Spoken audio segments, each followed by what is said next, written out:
ओम नमः सिद्धेभ्य। नमो नमः सत्तुहितंकराय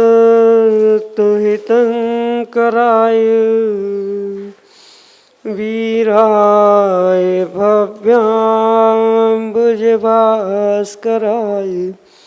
अनंतलोकाय सुरार्चिताय देवादिदेवाय नमो जिनाय देवादिदेवाय नमो जिनाय। पंच परमेष्टि भगवान की परम पूज्य आचार्य भगवंत गुरुवर विशुद्ध सागर जी मुनि महाराज की, परम पूज्य मुनि श्री सुप्रभ सागर जी महाराज जी की।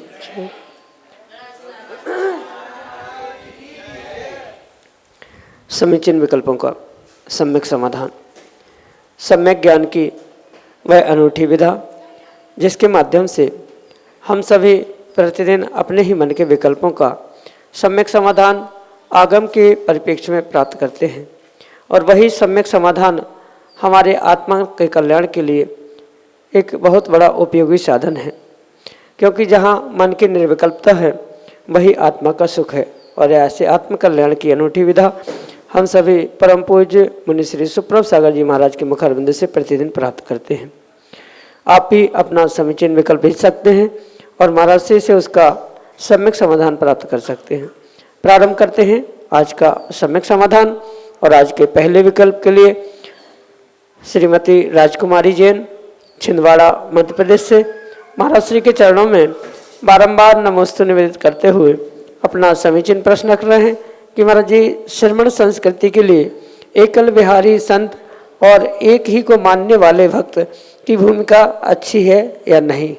हमारे समीचीन विकल्प का सम्यक समाधान करते हुए हम सभी का मार्गदर्शन करें। नमोस्तु महाराज जी, नमोस्तु। ओम नमः सिद्धम। परम पूज्य आचार्य भगवान गुरुवर विशुद्ध सागर जी महाराज की, परम पूज्य मुनि श्री सुप्रभ सागर जी महाराज की।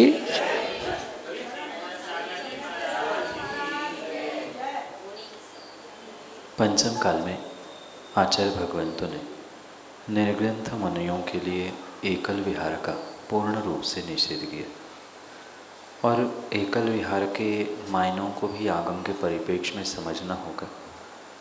समलिंगी जहाँ परिणति है, मतलब मुनिराज के साथ मुनिराज, आरिका के साथ आरिका, यही परिणति एकल विहार के दोष को बचाने के लिए हो सकती है। मुनिराज आचार्य भगवंत आदि के साथ ऐलक, शुल्लक, आरिका, शुल्लिका आदि अन्य कोई भी हो तो वह एकल विहार के दोष को टालने के लिए उचित नहीं।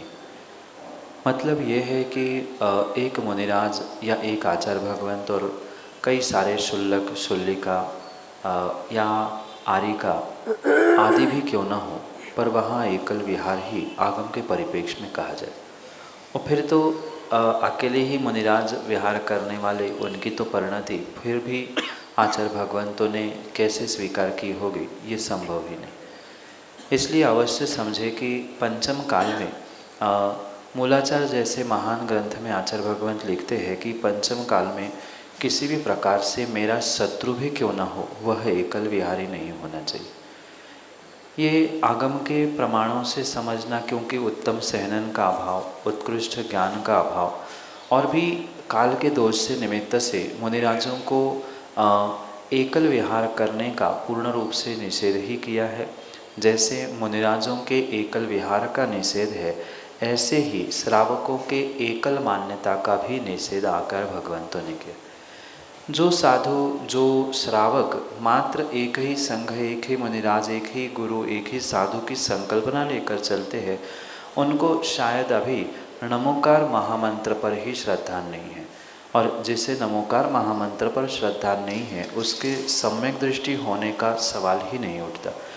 नमोकार महामंत्र का अंतिम पद भी जीव अगर समझ ले, नमो लोये सव्व साहुणम, और उस नमो लोहि सव्व साहुणम की अपेक्षा से सभी साधु परमेष्ठी श्रावकों के लिए ही मात्र नहीं, अपितु साधुओं के लिए भी स्मरण करने योग्य, नमस्कार करने योग्य है, नमोस्तु प्रतिनमोस्तु करने योग्य है, ये परम सत्य। क्योंकि किसी पद विशेष के लिए नमोकार मंत्र अलग नहीं कहा है, आचार्यों के लिए मात्र 3 पदों का नमोकार नहीं कहा है, उपाध्यायों के लिए 4 पदों का, साधुओं को 5 पदों का, श्रावकों के लिए 6 पदों का नमोकार नहीं है। पूरे 3 लोक, 3 काल, तीनों समयों में यही नमोकार मंत्र है, नमो अरिहंताणम से लेकर नमो लोहि सव्व साहुणम। यहाँ स्पष्ट रूप से इस अभिप्राय को समझना होगा, सभी लोक के सभी अरिहंत, लोक के सभी सिद्ध, लोक के सभी आचार्य, लोक के सभी उपाध्याय और लोक के सभी साधु, इनको नमस्कार रूप ही महामंत्र है। इसलिए ये जो एकल मान्यता वाले, एकल भक्त बने घूमने वाले जितने भी श्रावक है या संघ भी है, उनको भी ये आगम के परिप्रेक्ष्य में समझने की आवश्यकता है कि इसका पंचम काल में नहीं, अपितु किसी भी काल में प्रयोग या उपयोगिता नहीं सिद्ध हो सकती। कहने का मतलब इतना सा है कि जैसे पंचम काल में निर्ग्रंथ साधुओं के लिए एकल विहार का निषेध है, ऐसे प्रत्येक काल में श्रावकों के लिए मात्र एक साधु, मात्र एक संघ, मात्र एक गुरु, ये परंपरा किसी भी काल में स्वीकार नहीं की जा सकती। जो कि नमो लोहे सव्व साहुणम को समझने वाला, नमोकार को मानने वाला जीव ऐसे एकल मान्यता में नहीं जी सकता। इसलिए साधुओं की एकल विहार की परिणति और श्रावकों की एकल संघ मान्यता की परिणति आगम के परिप्रेक्ष्य में योग्य नहीं है। यही आपके लिए सम्यक समझ। श्रीमती मंजू प्रवीण जैन, उज्जैन, मध्य प्रदेश से अगले समीचीन विकल्प के चरणों में अक्षय अनंतवार नमोस्तु नमोस्तु नमोस्तु। मुनिश्री में मेरी जिज्ञासा है कि पूजा के बाद जो मंत्र बोले जाते हैं वो हिंदी में बोलना चाहिए या संस्कृत में, और दोनों का फल क्या अलग अलग है? यही मेरी जिज्ञासा है। पूजा करते समय पूजा के पद्य, पूजा के मंत्र आवश्यक नहीं है किसी एक विशेष भाषा में उच्चारित करें, क्योंकि पूजा पाठ आदि प्रत्येक कार्य भावों की विशुद्धि के लिए किया जाता है। और अगर माना कि किसी को संस्कृत भाषा नहीं बन रही है या उच्चारण नहीं आ रहा और शब्दों में अटक कर वो ये सोचे कि हम पूजा नहीं कर पा रहे या मंत्र नहीं बोल पा रहे, तो वो बात भी उचित नहीं है। जैसे बने, चाहे हिंदी के पद्य भी पढ़ते नहीं बन रहे हैं, मन के भावों को अपने ही शब्दों में उच्चरित करते हुए पूजा की जा सकती है। आवश्यकता बिल्कुल ये नहीं है कि पुस्तकों में जो हमें पद्य मिलते हैं, हिंदी के भी हो या किसी भाषा के, वह भी पढ़ने की आवश्यकता नहीं। गद्य में भी, मतलब शब्दों के द्वारा भी, भगवान मुझे बहुत भूख लगती है, मैं इस जन्म जरा में एक क्षुधा रोग से पीड़ित हूँ, आपके पास आया हूँ, ये क्षुधा रोग मिटा दो, ऐसा कहते हुए भी हम उसका विसर्जन कर दे, निरूपामिति स्वाहा कर दे, तो भी दोष नहीं है। हाँ, ये सत्य है कि मंत्र जो भी होते हैं कायदे से संस्कृत भाषा में ही प्राप्त होते, हिंदी या अन्य भाषाओं में मंत्र नहीं हुआ करते। और इसी परिप्रेक्ष्य में अगर संस्कृत भाषा सीखकर उसका उच्चारण करते हुए शुद्ध संस्कृत भाषा में मंत्र पढ़े जा रहे हैं तो उसका विशेष प्रभाव रहेगा। जैसे भक्तांबर के भी विषय में आता है कि भक्तांबर अनेक भाषाओं में लिखे गए, पर भक्तांबर और उसके मंत्र, उसका पद्य जो मूल रूप से संस्कृत भाषा में प्राप्त होता है, उसका प्रभाव एक अलग ही है। ऐसे पूजा के बाद पढ़े जाने वाले जो मंत्र है, जो कि सामान्य रूप से संस्कृत में ही हुआ करते हैं और वैसे ही पढ़ने चाहिए, तो उसका विशेष फल मिलेगा। हिंदी पढ़ने से या गद्य में भी कहने से वह कोई पाप लगने वाला नहीं है, दोष लगने वाला नहीं है, पर जो विशेष फल उन मंत्रों के निमित्त से मिलने वाला होता है वो नहीं मिलेगा। क्योंकि मंत्र जब भी बनते हैं है तब ओम, ह्रीम, श्रीम, क्लीम, ऐम, अरहम आदि आदि बीजाक्षरों को प्राप्त करते हुए, उनके प्रारंभ करते हुए कहीं नमः, कहीं स्वाहा, जैसी आवश्यकता है वषट, सन्निधिकरण आदि आदि अनेक प्रकार से शब्दों का प्रयोग करके किए जाते हैं। तो मुख्यतः से विशेष फल की अगर प्राप्ति आप चाहते हैं तो वहाँ आपको संस्कृत मंत्रों का ही प्रयोग करना होगा। नहीं भाव बन रहे हैं, नहीं उच्चारण बन रहा है तो हिंदी में भी करने से कोई पाप, कोई दोष नहीं है। यही आपके लिए सम्यक समझ। पीसी जैन, इंदौर, मध्य प्रदेश से अगले सभी चिन्ह विकल्प के लिए। नमोस्तु नमोस्तु नमोस्तु। गुरुदेव, मेरे विकल्प है कि हरि का जो हम प्रमाण करते हैं तो उसके बारे में मैं जानना चाहता हूँ। जैसे मेरा मानो 5 हरि का मैंने प्रमाण कर रखा है जीवन पर्यंत के लिए। तो उसमें क्या होता है कि जैसे आम है तो आम की कई किस्में होती हैं, तो क्या उनको किस्मों में अलग अलग काउंट करें, एक ही कर सकते हैं? ऐसी मिर्ची होती है, शिमला मिर्ची, वो पतली मिर्ची, तो उनको वह एक ही काउंट करें या अलग अलग काउंट करें?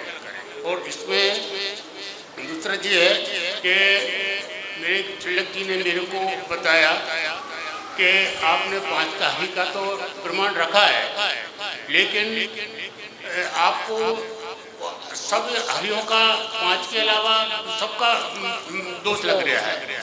तो फिर उनने बताया कि आप तो, फिर मैंने क्या किया कि 25 की जो अपने रूटीन में जो आती है खाने की, तो उनका विकल्प रख के कि इन 25 में से और सब हरी का मेरा त्याग है, इनमें से मैं 5 हरी खाऊंगा। तो क्या मेरा ये सही है? और उनकी जो किस्म को हम एक में मानेंगे कि अनन्य में मानेंगे? हरि और हरि के प्रमाण को लेकर नाना स्थानों में नाना विकल्प प्राप्त होते हैं। बहुत सारे जीव मात्र हरे रंग के वस्तु को ही हरि मानते हैं। जैसे नारियल का पानी स्वच्छ होता है तो बहुत सारे लोगों ने हरि नहीं स्वीकार करते, या जो फल लाल पीले हो जाते हैं उन्हें हरि नहीं स्वीकार करते। आगम के परिप्रेक्ष्य में पहले तो हरि की परिभाषा समझनी होगी। हरि से मतलब हरे रंग से नहीं है, अपितु जो ताज़े फल, सब्जी या जो भी ताज़ी सामग्री आ रही है उसे हरि कहा जाता है। रही बात उसके प्रमाण की, प्रमाण को लेकर भी बहुत सारी मान्यताएं वर्तमान में प्राप्त है कि हरि का प्रमाण कैसे किया जाए, वही हरि किस प्रकार से हरि के गिनती में आए, या गिनती बढ़ाने के लिए भी बहुत सारे विकल्प हरि के निमित्त से खोजे जाते। तो ये सभी अतिचार रूप व्याख्यान हो सकते हैं। आगम में तो स्पष्ट रूप से कहा है कि जितना आपका हरि का प्रमाण है बिल्कुल उतने प्रमाण में ही आपको हरि का सेवन करना होगा। जैसे जब तक हम जीवन भर के हरि का नियम नहीं लेते तब तक कहीं ना कहीं वहाँ हमें सभी हरि का सेवन करने का दोष लगेगा। जैसे जीवन भर के लिए आपने 25 हरि का नियम लिया कि इसके अलावा सभी का त्याग, तो जो उसके अलावा जितनी भी हरि सामग्री या सचित सामग्री है उसका आपका उसी दिन से, उसी क्षण से आश्रव बंद हो चुका कि 25 से अधिक जो आपने गिनती में या प्रमाण में रखी है उसके अलावा कोई भी हरि आ भी जाए तो आपका राग नहीं होने के कारण वहाँ पे आपका आश्रव रुक गया है।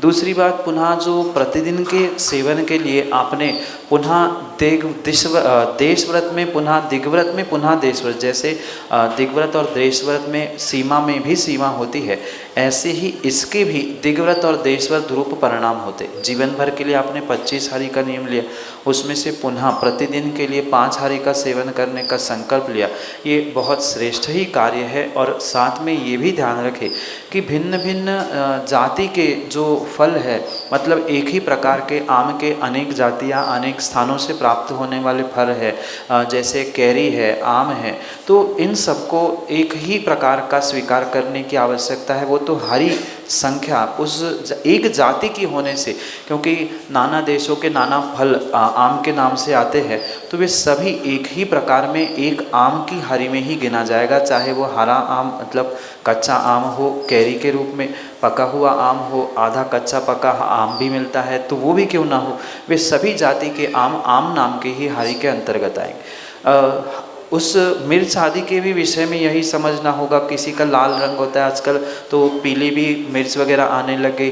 तो रंग से मतलब नहीं है, वहाँ मिर्च से संबंध है। तो मिर्च एक ही जाति की मानी जाएगी, चाहे वह विदेशी मिर्च हो, स्वदेशी मिर्च हो या अन्य भी प्रकार से क्यों ना हो।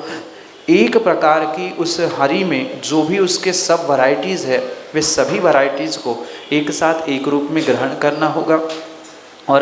और सूक्ष्मता में हम जाएं तो जितना कम खाए उतना अच्छा है। पर आगम की बात तो यही है कि आगम के प्रमाणों से ये सिद्ध होता है कि जैसी उनकी सब वैरायटी, मतलब उसके उपभेद जो भी है, वे सभी एक ही हरि के अंतर्गत आएंगे। उनको अलग अलग गिनने की आवश्यकता नहीं है। और जितना कम से कम आप मर्यादित उसको करेंगे, उतना आपको और भी फल मिलता रहेगा। यही आपके लिए सम्यक समझ। श्रीमती अर्चना प्रमोद जैन, ऋषिनगर उज्जैन मध्य प्रदेश से अगले समीचीन विकल्प के लिए। नमोस्तु नमोस्तु नमोस्तु। महाराज जी, मेरी एक जिज्ञासा है। निगोदीय जीव राशि, स्थावर राशि, 2, 3, 4 व पंचेंद्रीय जीव जो सभी लोकाकाश में है, तो फिर जब भी 6 महीने में 608 दिन में 608 जीव मोक्ष चले जाते हैं, तो फिर वह संसार कैसे चलेगा? क्या वह एक दिन खाली नहीं होगा? नमोस्तु महाराज, नमोस्तु।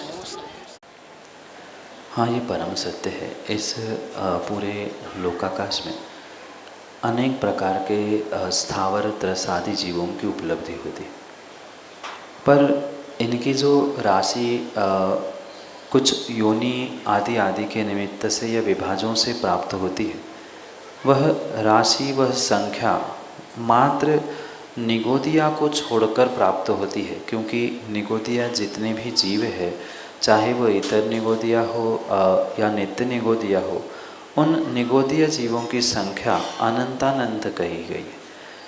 और जो 6 महीने 8 समय में जो 608 जीव मोक्ष जाने की विधि भी आगम में कही है, वो भी सत्य है। थोड़ा सा समझने में शायद या लिखने पढ़ने में कहीं भूल है कि 6 महीने और 608 दिन नहीं, अपितु वहाँ 6 महीने और 8 समय में 608 जीव मोक्षों को प्राप्त होते हैं। तो ये भी कथन सत्य होने पर भी वहाँ हमें इस प्रकार से तालमेल बिठाना चाहिए कि काल और जो जीव, उनकी संख्या इतनी अधिक है कि आने वाले कितने भी कल्प काल, कली काल या कितने भी काल क्यों ना बीत जाए, पर वह अनंतानंत की राशि जो कि निगोद जीव में होते हैं, निगोदिया जीवों की होती है, वह समाप्त नहीं होती। त्रस, स्थावर, एक इंद्रिय, 2 इंद्रिय आदि सभी जीवों की जो राशियां है, वह कम अधिक होना फिर भी संभव है। क्योंकि उनका परिणमन, मतलब त्रस से स्थावर, स्थावर से सब, 2 इंद्रिय से 4, 5, इनका कम अधिक होना अंतरंग में तो स्वाभाविक है। पर जो अनंतानंत, यानी जिसका अंत ही नहीं होता, शब्द ही कह रहा है जिसका अंत ही नहीं होता और एक अनंत नहीं, ऐसे अनंतानंत वह जो जीव यहाँ प्राप्त होते हैं, ऐसे उन अनंत जीवों के निमित्त से वह राशि का, निगोदिया जीवों का अंत जब होना ही नहीं है, तो वह काल, वह समय कैसा आ सकता है कि 608 जीव मोक्ष जाने के बाद, और वो भी 6 महीने 8 समय में 608 जीव मात्र मोक्ष जा रहे हैं, तो वह कभी भी किसी भी प्रकार से समाप्त होने वाले ही नहीं है। जिनका अंत नहीं होता उसे ही अनंत कहा जाता है। और जब अनंत में से कुछ एक बूंदे पानी के रूप में निकाली जा रही है, छींटे के रूप में, तो वह किसी भी प्रकार से खाली होने वाला समुद्र नहीं है जीव राशि से। इसलिए अवश्य समझे, कितने ही काल, कितने ही दिन, कितना ही समय क्यों ना बीत जाए, पर वह जो निगोदिया जीवों की अनंत राशि है वह समाप्त नहीं होगी। अंतरंग में, परस्पर में, मतलब त्रस से स्थावर, इनका परिणमन हो सकता है, 1 इंद्रिय, 2 इंद्रिय, 4 इंद्रिय, परस्पर में कम ज़्यादा होने की संभावना है, पर जो अनंत निगोदिया है वे कभी अंत को प्राप्त नहीं होंगे। यही आपके लिए सम्यक समझ। हिया जैन, क्षीर सागर उज्जैन मध्य प्रदेश से अगले समीचीन विकल्प के लिए।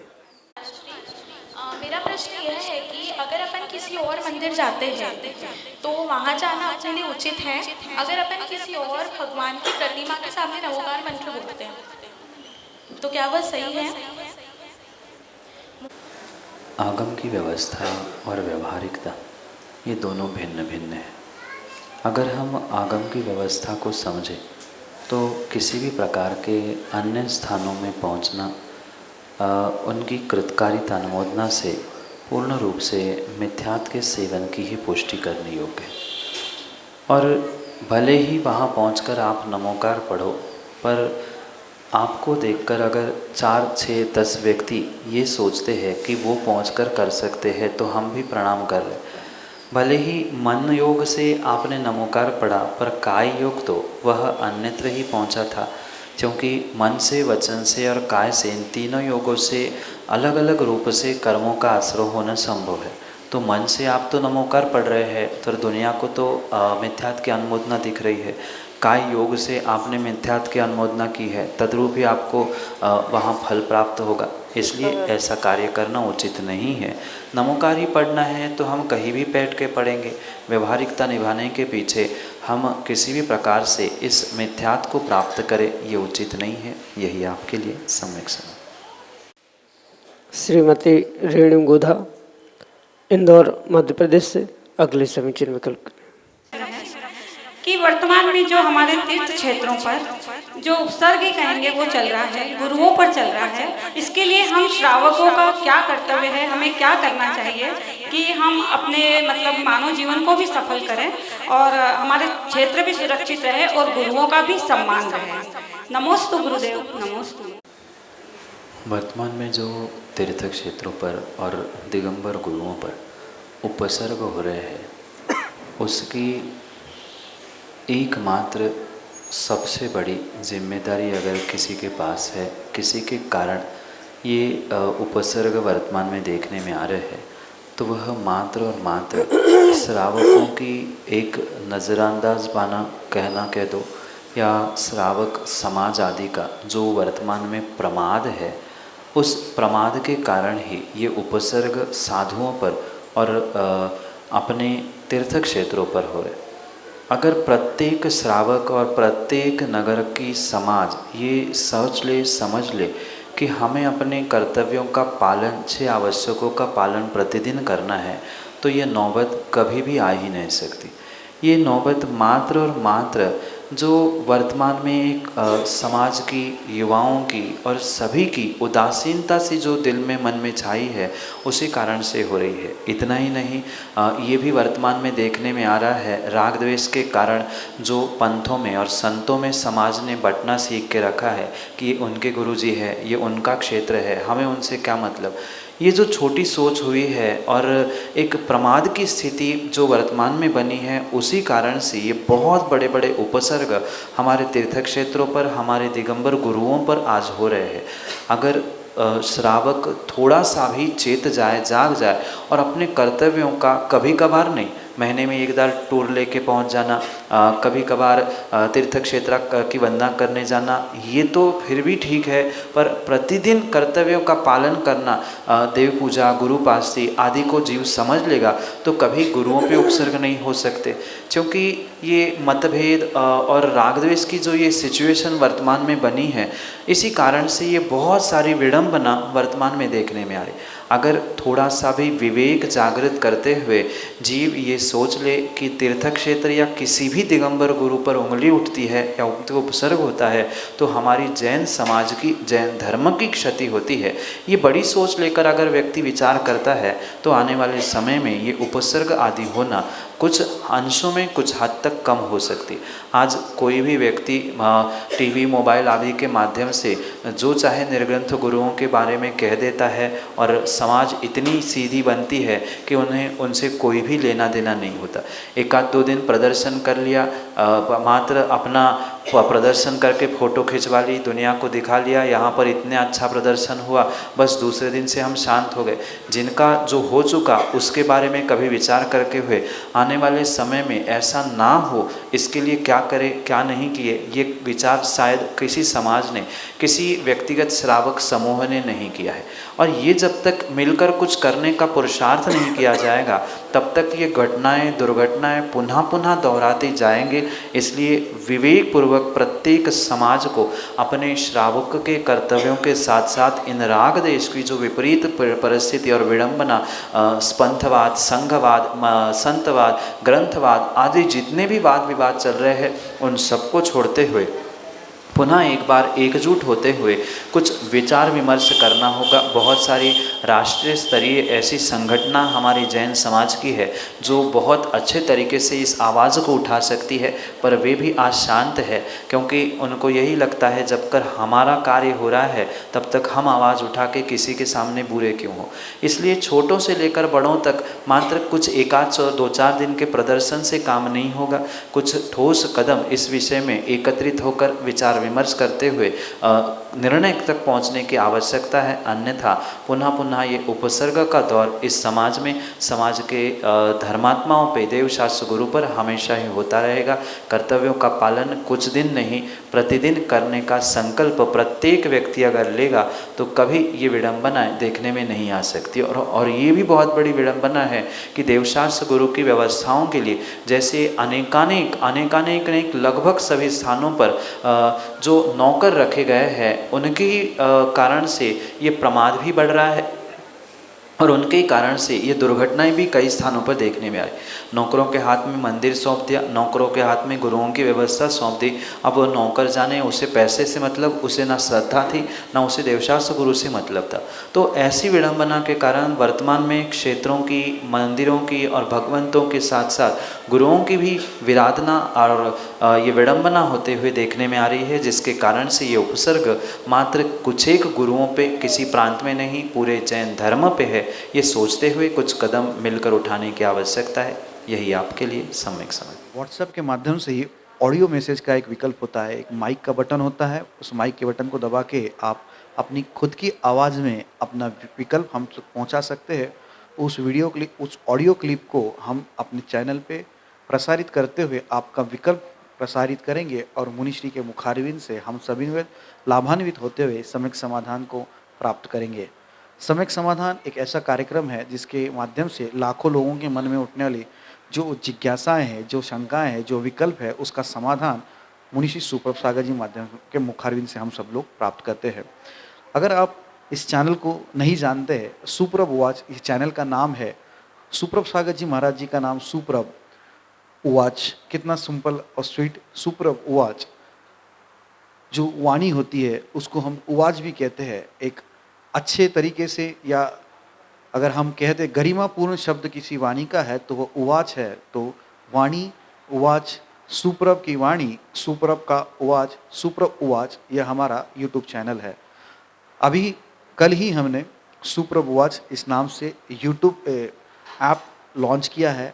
एंड्रॉयड पे यह ऐप चलेगा। आप प्ले स्टोर के माध्यम से सुप्रभ उवाच सर्च करें और उसके माध्यम से आप अपने विकल्पों का समाधान, जो सम्यक समाधान है, ये कार्यक्रम सुन सकते हैं। मुनिश्री की अन्य जानकारी जैसे लाइव लोकेशन, आने वाले पंचकल्याणक, आने वाले विधान, कार्यक्रम आदि की जानकारी आपको एक ही अम्ब्रेला के नीचे, एक छत के नीचे, मतलब एक ऐप के माध्यम से आपको प्राप्त हो सकती है। आप सभी लोग उस ऐप को डाउनलोड करें और हमसे जुड़िए। एक बार जुड़ के देखिए, अच्छा लगता है। मुनिश्री के चरणों में कोटिशा नमोस्तु करते हुए आज के सम्यक समाधान कार्यक्रम को ख़त्म करने से पहले आप लोगों से एक और विनती रह गई।